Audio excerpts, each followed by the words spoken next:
Good morning, gentlemen. First of all, a very happy new year to all of you, and welcome to Vajra Division.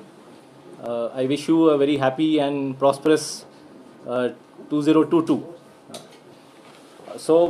We are here today. I will make a short comment on the operation that ensued yesterday in the Keren sector. Simultaneously, for the benefit of all of you, there is a brief presentation here.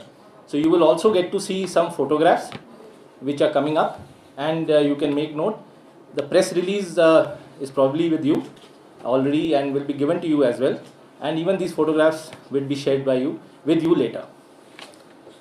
As I begin, in a complete breach of the ongoing ceasefire understandings between the two armies across the line of control, an infiltration bid, or you can say a bat attempt, was attempted in the Keren sector of Kupwara district.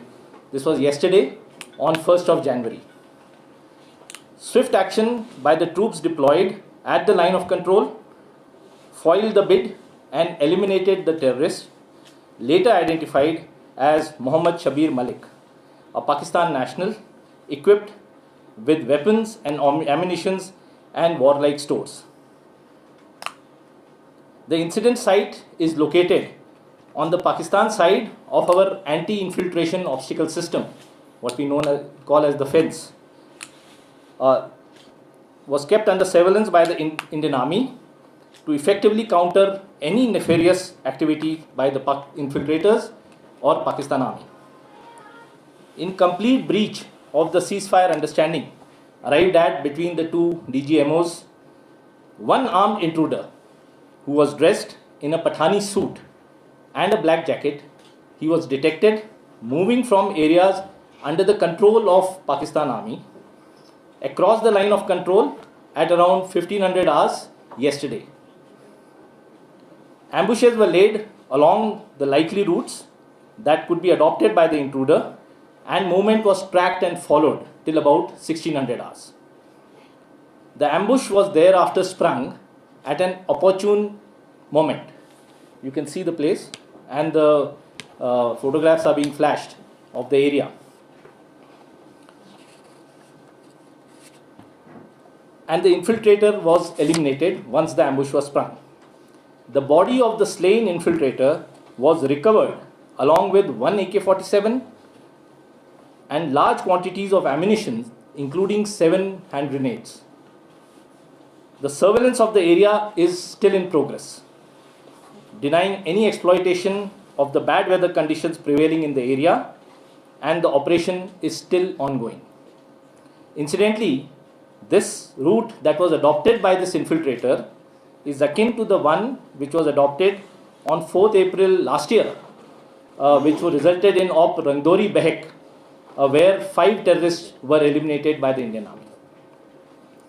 A search operation of the belongings have revealed a Pakistan national identity card, which you can see with his name written there, Mohammad Shabir Malik, and vaccination certificates also, which is issued by the Ministry of National Health Services Regulation and Coordination, the Government of Pakistan, which has identified him also as Mohammad Shabir Malik. This belonging also includes a photograph of the infiltrator in the Pakistani Army uniform, wearing the name tab of Shabir. This clearly establishes that Pakistan continues to sponsor cross-border terror. A hotline communication has been made to the Pakistani Army from our side, asking them to take back the body of the killed individual. That's all, gentlemen. That's all I have to say. Sir, is there any input of more militants trying to infiltrate? Yeah, I'll just take a couple of questions from your side. There are intelligence input always of these areas from where infiltration may be attempted by some terrorists, and we are vigilant to that. Sir, what about the border stations, including the launch pads, whether they are active or not, since it will show in coming days? What's the current situation at the borders? Yeah, so there are reports of some of these launch pads, some terrorists being there.